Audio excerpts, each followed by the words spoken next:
welcome to Sarah Refined. Here we talk about self-development and learning how to live life with intention. Today's video is about the topic of avoiding conflict, and specifically some things to think about before we have a confrontation or a difficult conversation with somebody. I'm going through this in my own life where I'm trying to find a way to address some awkward conversations or situations with someone who I love so much, and I don't want to hurt them, but I know that it's probably inevitable that I don't somehow hurt or embarrass them when I bring this up. However, I wanted to share some of the tips and tricks that I've been reading and researching, and I wanted to give them to you so that you can become a little bit more comfortable and focused when you have to have those hard conversations. So without further ado, let's get right into number one. So the very first tip that I have been trying to remind myself of, this is a technique, I'm probably gonna butcher that name, Ho'oponopono? I don't think that's right. I'm gonna put the word on the screen, and there will be a link to a better video that describes what it is down below. But what this word means from my understanding, I'm sorry, thank you, I forgive you,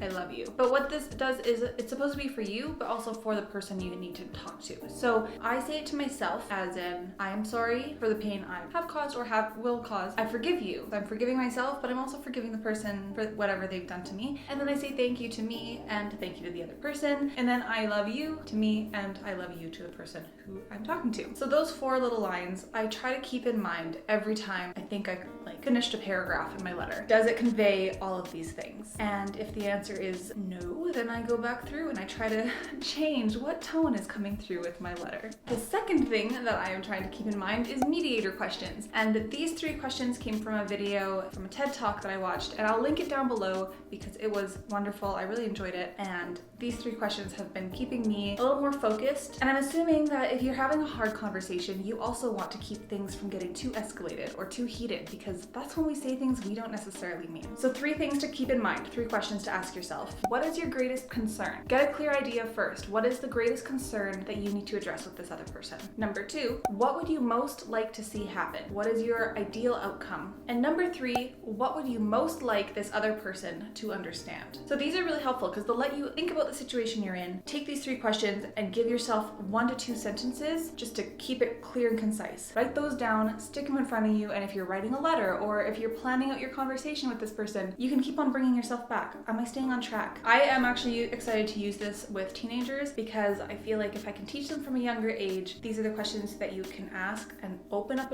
a difficult conversation, because they could be like, hey mom, this is what my biggest concern, this is what I would like to see happen, and this is what I would like you to understand. And then I can take that and kind of figure it out from there. But yeah, I think that they're really 3 great, wonderful questions. Hopefully you think so as well. So moving on to the third thing here. I'm saying tips, but they're not really, I don't know if these are tips or just things to keep in mind. So this third thing to keep in mind is do not place blame. When we have to have a really difficult conversation, it is so easy to find something to blame somebody for, even if it's our feelings. You make me feel like this, or do you have any idea how hurt you've made me feel, or you've hurt me, or whatever it is. It's too easy to place blame, and we have to really become intentional about not doing that. I am not responsible for your feelings as much as you are not responsible for my feelings. There is potential that you did an action or something you've done caused my feelings or caused me to react, but that's not on you, that's on me to figure out. And if we have a good agreement and you and I get along really well, then when I tell you, hey,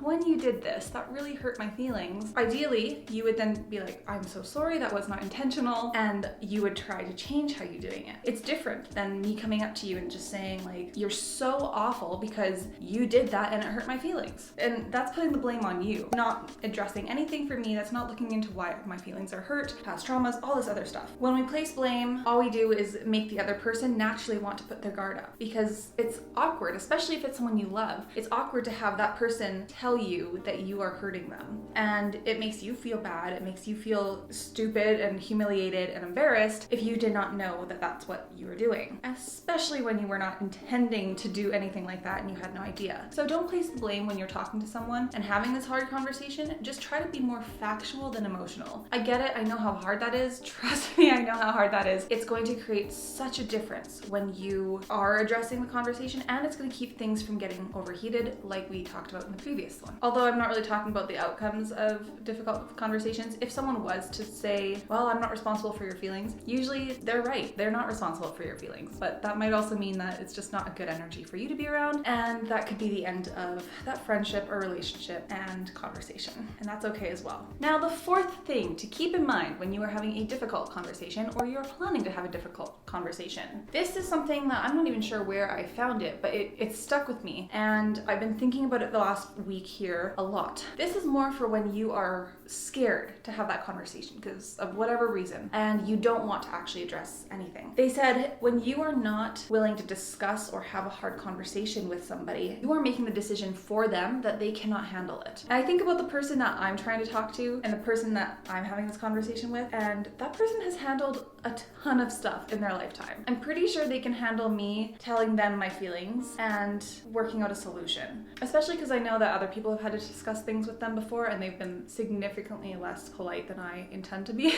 So it's not up to us to make the decision for whether somebody else can handle our confrontation or not. Obviously, there are situations where that is the case, and you, whether it's a child or an adult or something going on, and you're just like, that's just not the right timing. Maybe they're not in the right emotional state. Maybe they have different things going on, and you know that they actually probably can't handle your criticism on top of everything else. That's fine, but that's a different story entirely from what I am discussing today. Finally, number 5, the fifth thing to keep in mind when having a difficult conversation. This is something I heard somewhere, again, not really sure who said it first, but I thought it was really good advice. When you are in that difficult conversation, or if there is a confrontation that's going on that you're trying to bring down, they said, go into the conversation 2 levels below the other person's emotional level. So if this person's screaming at you because of something you said, don't try and keep a calm demeanor and talk very softly and slow and listen and nod, because that's going to be very condescending. So for example, things have escalated. We've lost track of our 3 great questions and our concerns, and things are just off the rails. This person could be yelling or even just like very, very animated and emotional. What you then want to do is be responding to them in the same sort of emotional state, but obviously with a bit more control. I hope that makes sense.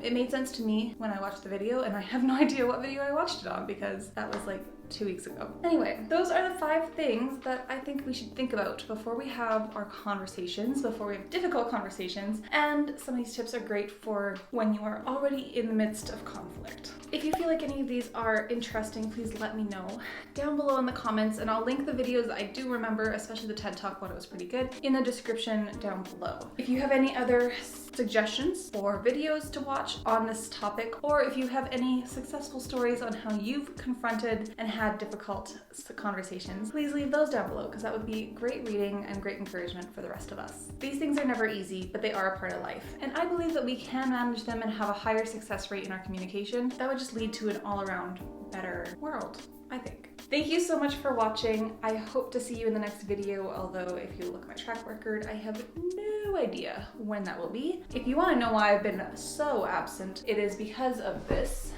I am very much tired all the time, and I'm sleeping anytime I'm not eating or working. So I'm sorry for the delay in videos, but I hope that this one is worth the wait. I'm gonna let you go now, but remember that when you improve yourself, you improve the world. Thank you so much for watching. Bye.